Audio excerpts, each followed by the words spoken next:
प्रभु यीशु मसीह के नाम में एक बार फिर आप सबका स्वागत करते हैं।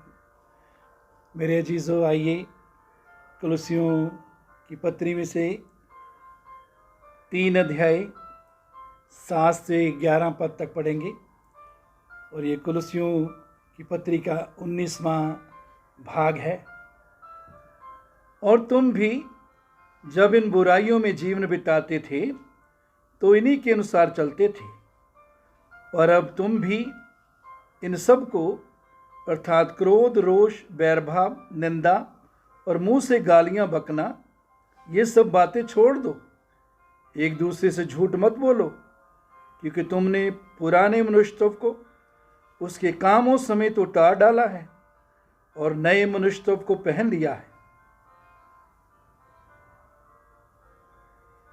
जो अपने सृजनहार के स्वरूप के अनुसार ज्ञान प्राप्त करने के लिए नया बनता जाता है। उसमें न तो यूनानी रहा, न यहूदी, न खतना रहित, न जंगली, न स्कूती, न दास, न स्वतंत्र, केवल मसीह सब कुछ और सब में है। 7 पद में प्रभु का दास पौलुस कहता है, और तुम भी जब इन बुराइयों में जीवन बिताते थे। इन बुराइयों में जीवन बिताते थे, ये कौन सी बुराइयां हैं जो हमने पिछले भाग में जिन पर ध्यान दिया। 5 पद में व्यभिचार, अशुद्धता, दुष्कामना, बुरी लालसा, लोभ, इनके बारे में बताया गया। लोभ जो मूर्ति पूजा के बराबर है। कहते तुम जब इन बुराइयों में जीवन बिताते थे पहले तो इन्हीं के अनुसार चलते थे। प्रभु के पास आने से पहले हमारे अंदर परमेश्वर का जीवन नहीं होता। हमारे अंदर पाप का स्वभाव हम पर हावी होता है, उसका अधिकार हम पर होता है, उसके कारण शैतान का अधिकार हम पर होता है, और पाप का स्वभाव हमारे अंदर होने के कारण हम पाप करते हैं। तो कहते हैं, जब तुम इन बुराइयों में जीवन बिताते थे, एक समय था प्रभु के पास आने से पहले, पश्चाताप तौबा करने से पहले इन बुराइयों में जीवन बिताते थे, तो इन्हीं के अनुसार चलते थे। इनमें जीवन बिताते थे, इनके अनुसार चलते थे, इनके अनुसार कार्य करते थे, व्यवहार करते थे, बोलते थे, देखते थे। पर 8 पद में, पर अब तुम भी इन सब को अर्थात क्रोध, रोष, बैरभाव, निंदा और मुंह से गालियां बकना, ये सब बातें छोड़ दो। मेरे अजीजों, उस समय हम इनमें जीवन बिताते थे, ये सही बात है, सच बात है, पापों की क्षमा पाने से पहले।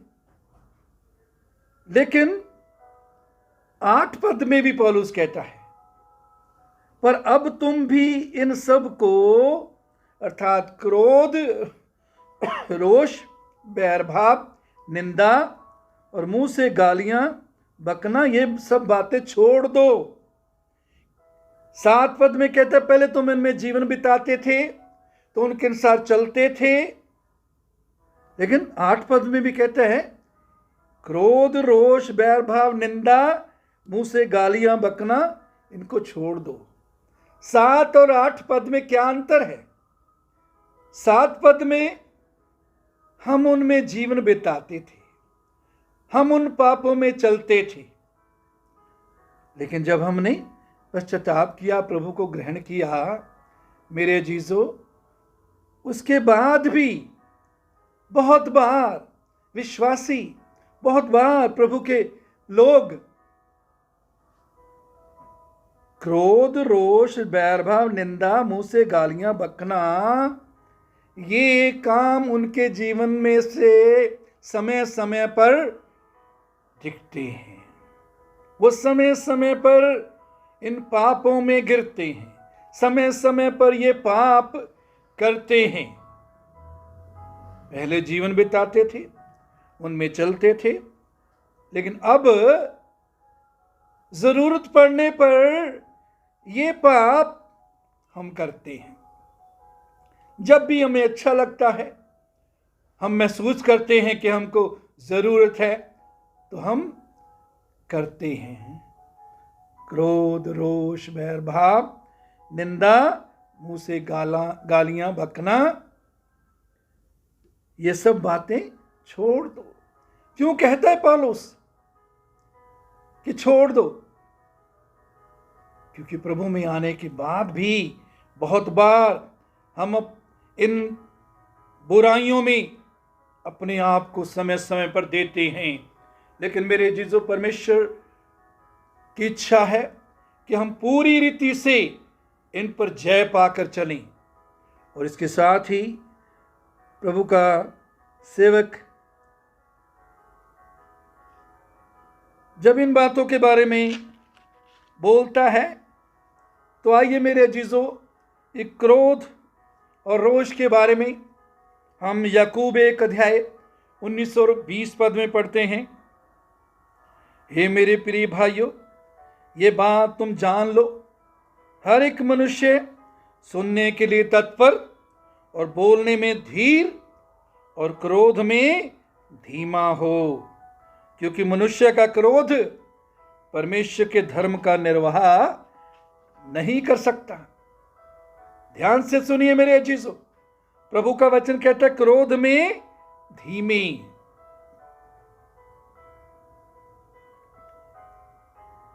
सुनने में तत्पर, सुनने में हर समय तैयार। लेकिन बहुतों की समस्या प्रभु में आने के बाद भी रहती है कि वो हर टाइम क्रोधित होने के लिए तैयार रहते हैं। तो वचन कहता है सुनने के लिए तत्पर या तैयार रहो, कानों को दो सुनने के लिए, और बोलने में धीर और क्रोध में धीमे हो।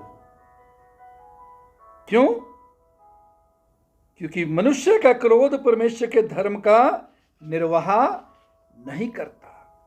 मेरे जीजों, बहुत बार हम इसलिए क्रोध करते हैं, उस क्रोध के द्वारा दूसरों को सुधारना चाहते हैं, दूसरों को सही करना चाहते हैं।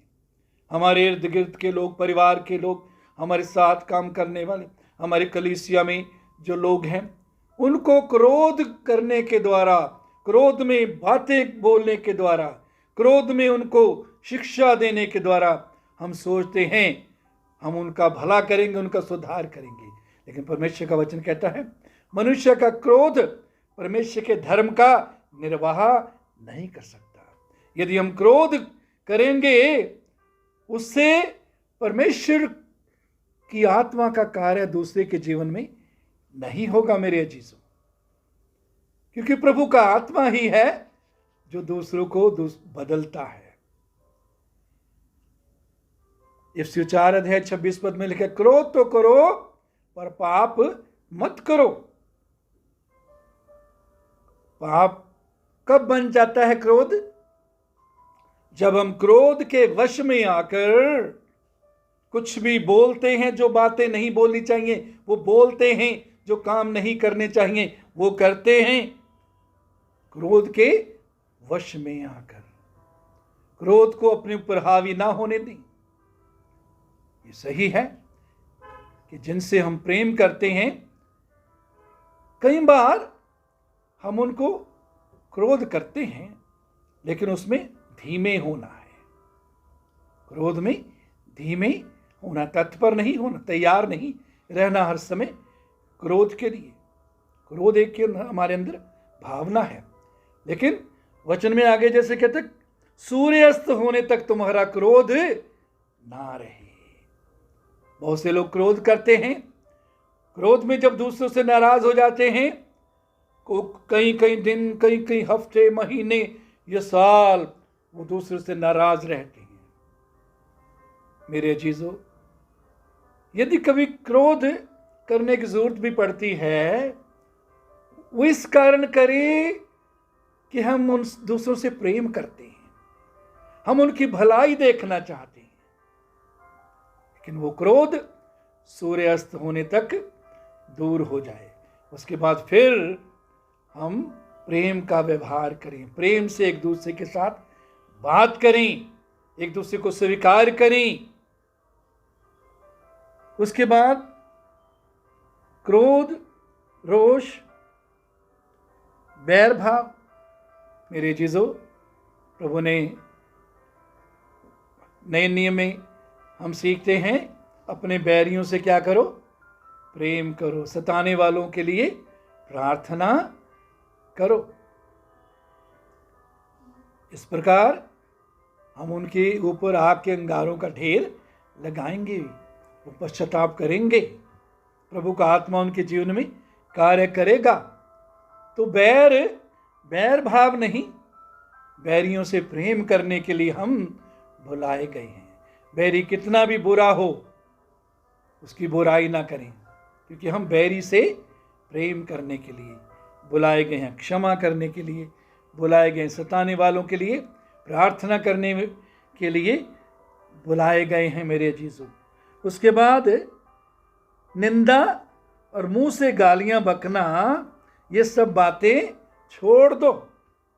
निंदा, मुंह से निंदा करना, दूसरे की बुराई करना और गालियां बकना, ये सब बातें प्रभु का सेवक कहता है, पौलुस कहता है, छोड़ दो मेरे अजीजों। मत्ती 12 अध्याय उसके 36 पद में प्रभु ने कहा, जो जो निकम्मी बातें मनुष्य कहेंगे, न्याय के दिन वे हर एक बात का लेखा देंगे। कितनी बातों का लेखा देंगे जी? वचन कहता है हर एक बात का लेखा देंगे। ध्यान दीजिए इस बात पर, क्या हम बोलते हैं, कैसे हम दूसरों के बारे में उनके सामने या पीठ पीछे निंदा करते हैं। जो भी निंदा में हम बोलते हैं निकम्मी बातें, वो न्याय के दिन उसका लेखा लिया जाएगा। कितनी बातों का जी? हर बात का, हर बात जो हमारे मुंह से निकलती है उसका लेखा लिया जाएगा। चौकसी से बोलें, ऐसे जो मुंह में आता है बोलते ना रहें। बहुत से लोग कहते हैं मेरे दिल में तो कुछ नहीं है, मेरा दिल तो बड़ा साफ है, मैं बोल देता हूं। मेरे जीसस प्रभु यीशु ने कहा, जो मनुष्य के दिल में भरा है वही मुंह पर आता है। तो दिल में निंदा, दूसरों की बुराई, गंदगी, ईर्ष्या भरी है, इसलिए वो मुंह पर आती है, बोलने के द्वारा वो प्रकट होती है। तो वचन प्रभु का कहता है, निंदा करना और मुंह से गालियां बकना ये छोड़ दो। 37 पद में, मत्ती 12:37, क्योंकि तू अपनी बातों के कारण निर्दोष और बातों ही के कारण दोषी ठहराया जाएगा। यदि आप अपनी जुबान पर लगाम लगाना नहीं सीखेंगे, अपनी जुबान का सही इस्तेमाल करना नहीं सीखेंगे, मेरे अजीजों, वचन कहता है कि तुम अपनी बातों के कारण दोषी ठहराए जाओगे। बातों के कारण हम निर्दोष और बातों के कारण दोषी ठहराए जाते हैं। ध्यान से बोलिए, क्या हम बोलते हैं? हर बात जो बोलते हैं, हर निकम्मी बात जो बोलते हैं, न्याय का दिन उसका लेखा देंगे मेरे जीजो। उसके बाद इफिसियों 4 अध्याय 29 पद में लिखा है, कोई गंदी बात तुम्हारे मुंह से ना निकले। कितनी गंदी बातें जी? पहले से आधी, पहले से कम नहीं। कोई गंदी बात, एक भी गंदी बात तुम्हारे मुंह से ना निकले। तुम्हारे मुंह से प्रभु की स्तुति निकलनी चाहिए, तुम्हारे मुंह से वचन निकलना चाहिए, तुम्हारे मुंह से आशीष निकलनी चाहिए। मेरे जीजो, जिंदगी और मृत्यु, जीवन और मृत्यु हमारे जीव के वश में है। जिंदगी को निकलने दें। और उसके बाद आगे लिखा है, आवश्यकता के अनुसार वही निकले। कोई गंदी बात तुम्हारे मुंह से ना निकले, पर आवश्यकता के अनुसार वही निकले। जरूरत के मुताबिक बोले।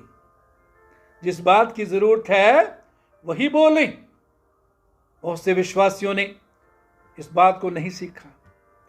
वो और बातों में बहुत अच्छे हैं, वचन का ज्ञान है, प्रार्थना करते हैं, गवाही देते हैं, दशमांश भी देते हैं, सेवा भी करते हैं, लेकिन आवश्यकता के अनुसार, जरूरत के मुताबिक अपनी जुबान का इस्तेमाल करना उन्होंने नहीं सीखा। मेरे चीजों, आवश्यकता के अनुसार, जरूरत के मुताबिक हमारे अंदर से बात निकले। कैसी बात? जो उन्नति के लिए उत्तम हो। ऐसी बात निकले जिससे दूसरों की उन्नति हो, दूसरे की भलाई हो, दूसरा और प्रभु की नजदीकी में आए, दूसरा सही हो सके, दूसरा का सही मार्गदर्शन मिल सके, दूसरों को तसल्ली मिल सके, ताकि सुनने वालों पर अनुग्रह हो। एक बार फिर मैं पढ़ूंगा, बहुत महत्वपूर्ण है। इफिसियों 4:29, कोई गंदी बात तुम्हारे मुंह से ना निकले, पर आवश्यकता के अनुसार वही निकले जो उन्नति के लिए उत्तम है। परखें, देखें कि जो आप बोल रहे हैं उससे दूसरे की उन्नति हो रही है या नहीं। बहुत बार हम ऐसी बातें बोलते हैं जिससे दूसरे की उन्नति होने की बजाय दूसरे गिरते हैं, दूसरे ठोकर खाते हैं, दूसरे विश्वास में पीछे हट जाते हैं। तो याद रखिए, न्याय के दिन हर बात का लेखा हमको देना है। पहला पत्रस 3:10 में, जो कोई जीवन की इच्छा रखता है और अच्छे दिन देखना चाहता है, वह अपनी जीभ को बुराई से और अपने होठों को छल की बातों से रोके। जो कोई जीवन की इच्छा रखता है, यदि आप भी जिंदगी की इच्छा रखते हैं, चाहते हैं कि आप जिंदगी में प्रभु की महिमा को देखें, आशीषों को देखें, जिंदगी को एंजॉय कर सकें, उसका आनंद ले सकें, उसमें आशीषों का अनुभव कर सकें, जो जीवन की इच्छा रखता है और अच्छे दिन देखना चाहता है। मेरे चीजों में जानता हूं, हम में से हर एक अच्छे दिन देखना चाहता है। अच्छे दिन देखना चाहते हैं तो क्या करें? वो अपनी जीभ को बुराई से और अपने होठों को छल की बात से, बातें करने से रोके। बहुत बार हम जीवन को का आनंद इसलिए नहीं ले सकते क्योंकि जीभ को बुराई करने से हमने नहीं रोका, अपने होठों को छल की बातें करने से नहीं रोका। अच्छे दिन बहुत बार इसलिए हम नहीं देखते, हम सोचते हैं कि प्रभु में आने के बाद भी हमारे अच्छे दिन नहीं आए, हमारे हालात नहीं बदले।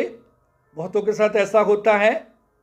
वचन कहता है, अच्छे दिन देखना चाहता है वो अपनी जीभ को बुराई से। तो अच्छे दिन यदि नहीं देखे, हो सकता है पिछले समय में जीभ को बुराई करने से नहीं रोका, होठों को छल की बात बोलने से नहीं रोका। मेरे अजीजों, आज समय है अपनी जुबान का सही इस्तेमाल करना शुरू कर दें, तो क्या होगा? जीवन में आशीषें देखेंगे, जीवन में शांति आनंद देखेंगे, प्रभु का अनुग्रह देखेंगे, अच्छाई को, प्रभु की भलाई को देखेंगे और अच्छे दिनों को देखेंगे। जुबान का सही इस्तेमाल करें, होठों को छल की बात बोलने से रोकें। मेरे अजीजों, एक प्रार्थना, बहुत सुंदर प्रार्थना है। हम में से हर एक इस प्रार्थना को अपनी प्रार्थना बना ले काश। भजन 141 उसके 3 पद, यहां लिखा है, हे यहोवा मेरे मुख पर पहरा बैठा। हे यहोवा मेरे मुख पर पहरा बैठा, मेरे होठों के द्वार की रखवाली कर। हे यहोवा मेरे मुख पर पहरा बैठा और मेरे होठों के द्वार की रखवाली कर। ये बहुत ही महत्वपूर्ण प्रार्थना है।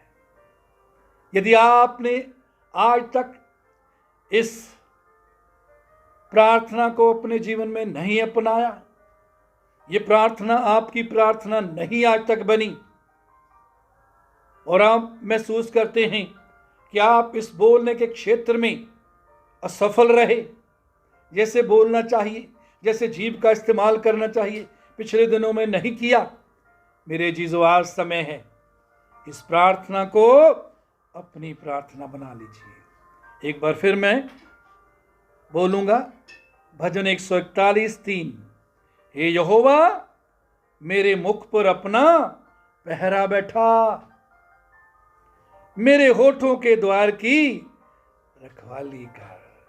जब प्रभु को अपना मुख, अपने होंठ हम दे देंगे, उसकी सहायता मांगेंगे, प्रभु का अनुग्रह मांगेंगे, तो मेरे अजीजों हमारे अंदर से जीवन की बातें निकलेंगी, दूसरों की उन्नति की बातें निकलेंगी, ऐसी बातें निकलेंगी जो दूसरों पर, सुनने वालों पर अनुग्रह हो, सुनने वालों की तरक्की हो, सुनने वालों की भलाई हो। मेरे अजीजों, उसके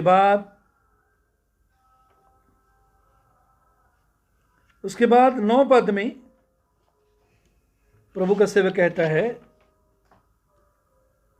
एक दूसरे से झूठ मत बोलो, क्योंकि तुमने पुराने मनुष्य को उसके कामों समेत उतार डाला है। एक दूसरे से झूठ मत बोलो। पहले हम झूठ में जीवन गुजारते थे, झूठ में रहते थे, झूठ में चलते थे, लेकिन मेरे जीजों विश्वास में आने के बाद भी बहुत बार प्रभु के लोग, यहाँ तक बहुत प्रभु के सेवक भी झूठ आसानी से बोल देते हैं। बहुत से लोग बड़े एक्सपर्ट होते हैं झूठ बोलने के लिए, वो बहुत खूबसूरती से, सुंदरता से झूठ बोलते हैं। जैसे ब्यूटी पार्लर में सजाया जाता है, दुल्हन को सजाया जाता है, या कोई भी जाता है उसको संवारा जाता है, ऐसे ही बहुत से लोग झूठ को बहुत खूबसूरत तरीके से पेश करने की कोशिश करते हैं।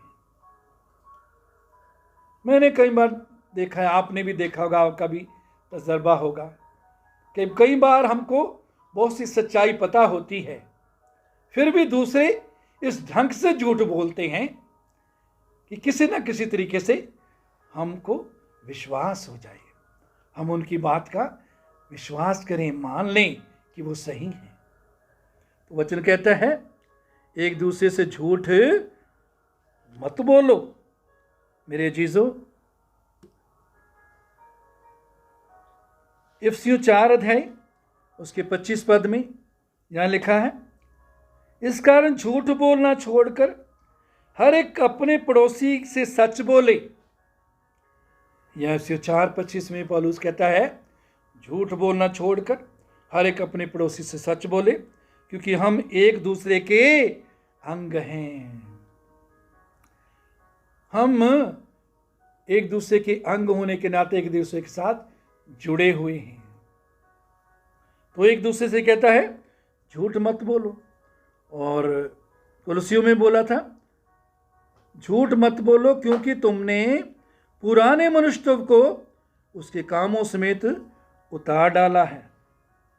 मेरे जीजो, झूठ जब कोई बोलता है वो सिर्फ झूठ बोलने का पाप ही नहीं करता, बल्कि उसके साथ और बहुत से पाप, बहुत सी बुराइयां जुड़ी होती हैं। जब कोई झूठ बोलता है तो वो पहली बात दूसरे को धोखा देता है, दूसरी बात वो कपट का मतलब जो अंदर से कुछ और बाहर से कुछ और। तो झूठ बोलने वाला कपट भी करता है, धोखा देता है, कपट करता है। फिर झूठ बोलने वाला अपनी कमियां कमजोरियों को छिपाता है, उनको छिपाकर अपने आप को बेहतर बनाने की कोशिश करता है। मेरे अजीजों, दूसरा, झूठ बोलने वाला यदि कोई कार्य ना करने के कारण, मान लो कि उसको कोई जिम्मेवारी दी, उसने वो काम नहीं किया, उसके कारण उसको हो सकता है डांट पड़े, हो सकता है वो दूसरा उसको कुछ गुस्सा करे। इन सब चीज़ों से बचने के लिए, इनका सामना वो करना नहीं चाहता, तो झूठ बोलने वाला व्यक्ति सच्चाई का सामना करने से बचता है। इसका अर्थ है कि वो बहुत ही कमज़ोर होता है। तो झूठ के साथ और बहुत से पाप जुड़े हुए हैं। मेरे अजीजों, उसके बाद हम देखते हैं 9 पद में, तुमने पुराने मनुष्य को उसके कामों समेत उतार डाला है। पुराने मनुष्य को उसके कामों समेत उतार डाला है मतलब क्या है? पुराना स्वभाव तुमने छोड़ दिया है, पुराना स्वभाव क्रूस पर चढ़ गया है। जब हम तौबा करते हैं, हम इरादा करते हैं प्रभु हम पाप में नहीं चलेंगे, संसार में नहीं चलेंगे, हम उनसे मुंह मोड़ते हैं, हम तेरी ओर बढ़ेंगे, तेरे साथ चलेंगे, तेरे मार्ग पर चलेंगे, तेरे वचन पर चलेंगे। हम फैसला करते हैं कि पाप से मुड़कर हम प्रभु के पीछे चलेंगे, हम उसकी आज्ञा के अनुसार जीवन व्यतीत करेंगे। पुरानी इंसानियत को, उसका मतलब पुराने स्वभाव को, वो आदम का स्वभाव जो हमारे अंदर जन्म से हमने लिया था, माता पिता के द्वारा उनके पाप के स्वभाव से हमने जो स्वभाव लिया, स्वभाव से हम पापी थे, इसलिए हम पाप करते थे, उसको कहता है उतार डाला है। तो याद दिला रहा कि उसको हमने उतार डाला है, उसको फिर ना पहनो, उसके कामों को फिर जगह ना दो, उसके कामों समेत उतार डाला है।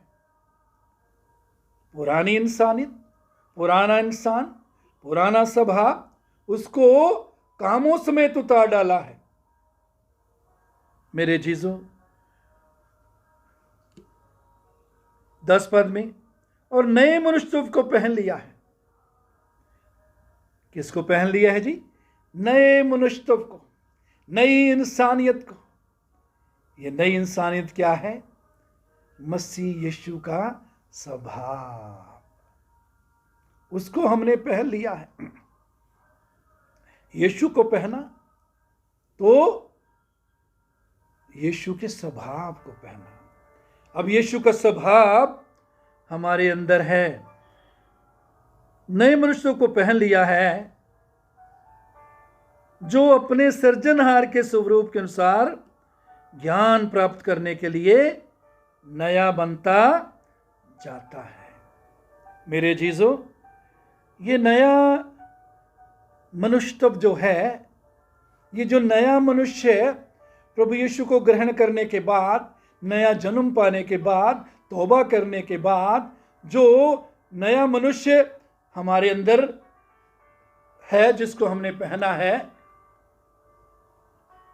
इसको बाइबल में भीतरी मनुष्य भी कहा गया है, अंदर का मनुष्य भी कहा गया है, इसे गुप्त मनुष्य भी कहा गया। पतरस इसको गुप्त मनुष्य कहता है, जो हमारा अंदर है, गुप्त मनुष्य है, बाहर से शरीर से ये दिखाई नहीं देता।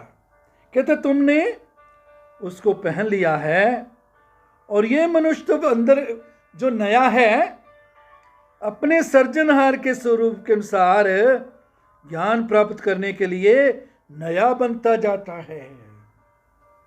नया मनुष्य, यीशु का स्वभाव जो हमारे अंदर है, वो अपने सर्जनहार के स्वरूप के अनुसार नया बनता जाता, ज्ञान प्राप्त करने के लिए नया बनता जाता है। मेरे अजीजों, सर्जनहार के स्वरूप के अनुसार है ये।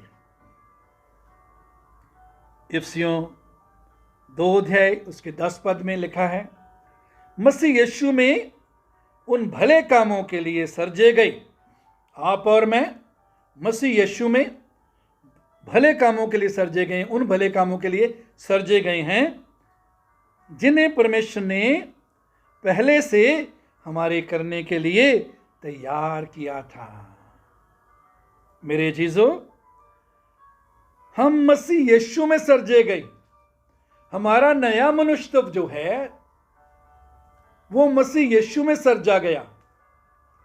मसीह यीशु में सर्जे होने का अर्थ है मसीह यीशु का स्वभाव इसमें है, मसीह यीशु के गुण इसमें है, मसीह यीशु का स्वरूप इसमें है। और यदि हम इस नए मनुष्यत्व को अपने जीवन में प्रतिदिन राज्य करने दें, अपने आप को इसके अधीन करके चलें, तो मसीह का स्वभाव, मसीह के गुण, मसीह के कार्य हमारे जीवनों से प्रकट होंगे। मेरे जीजों, तुम मसीह यीशु में सर्जे गए। आप और मैं मसीह यीशु में सर्जे गए। इसका अर्थ है मसीह का जीवन हम में है। मेरे जीजों, मसीह ही जीवन गुजारने के लिए, मसीह जैसा जीवन गुजारने के लिए हमको शारीरिक रीति से कोशिश करने की जरूरत नहीं। मसीह को अपने अंदर जीने दें, बढ़ने दें, तो हमारा नया मनुष्य मसीह में सर्जा गया। जैसे कुम्हार मिट्टी लेता है, उसको अलग अलग सांचों में ढाल के खिलौने बनाता है, अलग अलग चीज़ें बनाता है। जिस सांचे में मिट्टी डाली जाती है वैसा ही खिलौना बन जाता है। मेरे जीजों, आप और मैं मसीह यीशु में सर्जे गए। इसका अर्थ है हमारे अंदर का जो मनुष्य है वो मसीह यीशु जैसा है, वो कभी पाप नहीं करता। उसी के बारे में पहला यूहन्ना में प्रभु का दास कहता है, जो परमेश्वर से उत्पन्न हुआ वो पाप नहीं करता, जो पाप कर ही नहीं सकता। कौन पाप नहीं करता? हमारा भीतर का मनुष्य, अंदर का मनुष्य। और बहुत बार जब मसीह में होने के बाद भी हम उसको उतार देते हैं, पुराने मनुष्य को पहन लेते हैं, तो हम फिर पाप में गिर जाते हैं, पाप में चलने लग जाते हैं।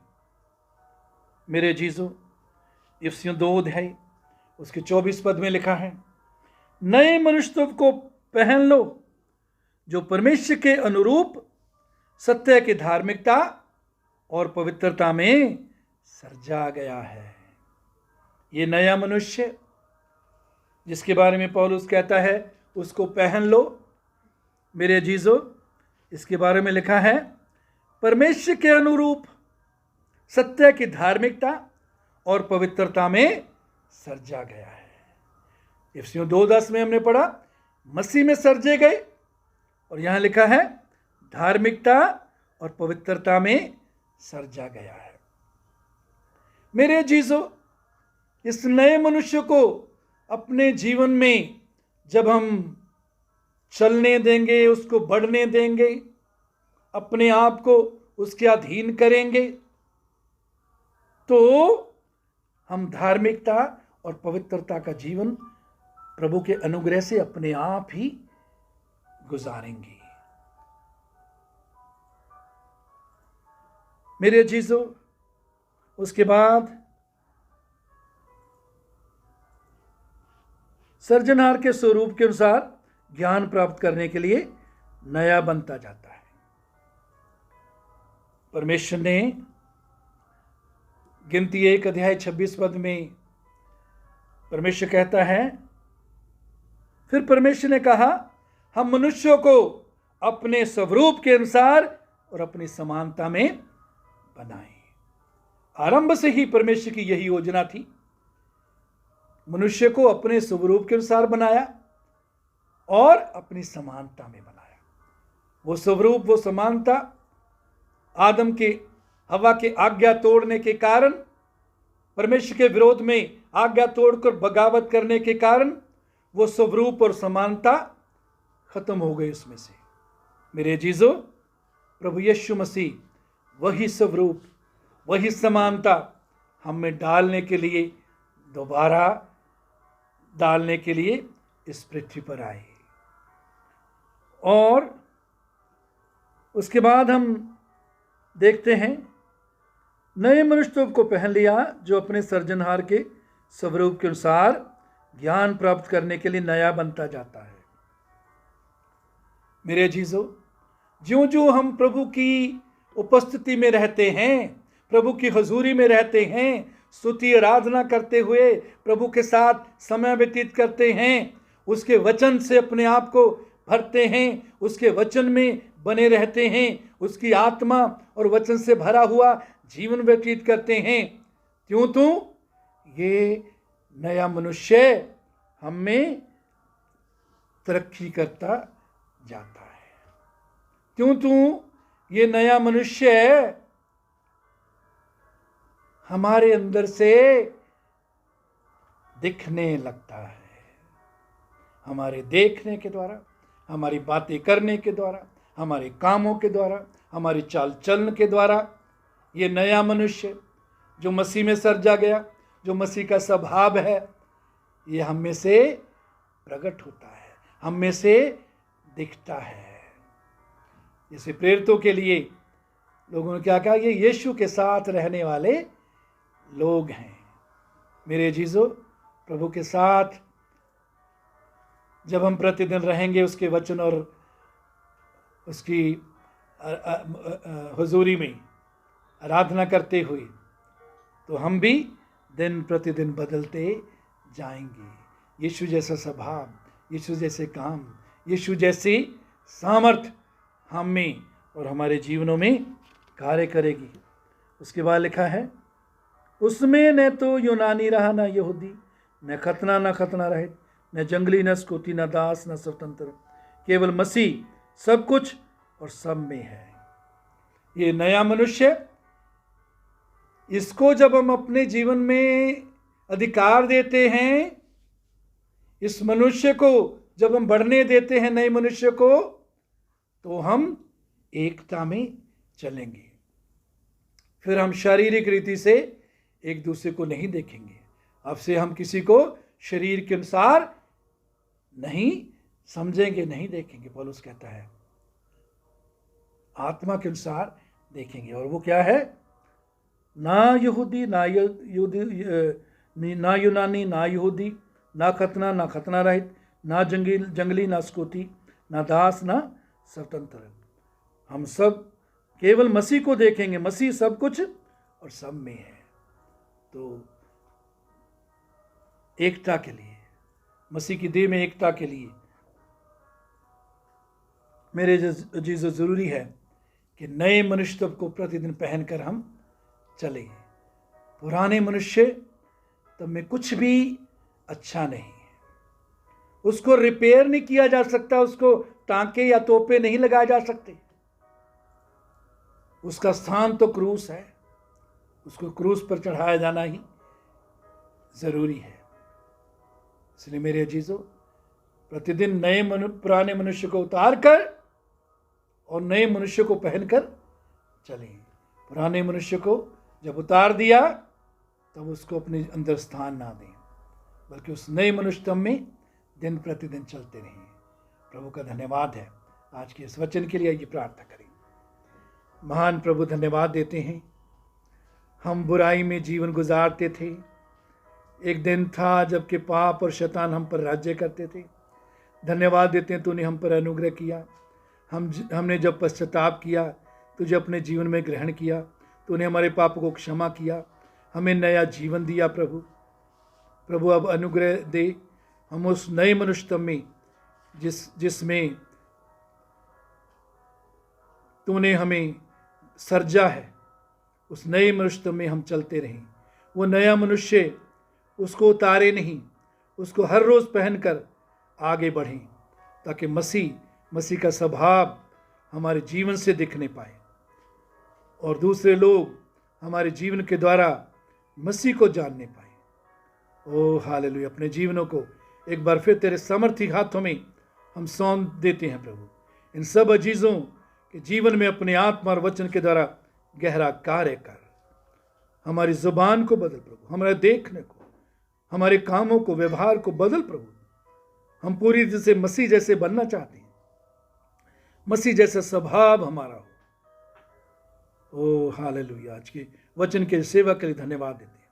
ये सब तेरे पुत्र हमारे उद्धारकर्ता प्रभु यीशु के नाम से मांगते हैं, आमीन।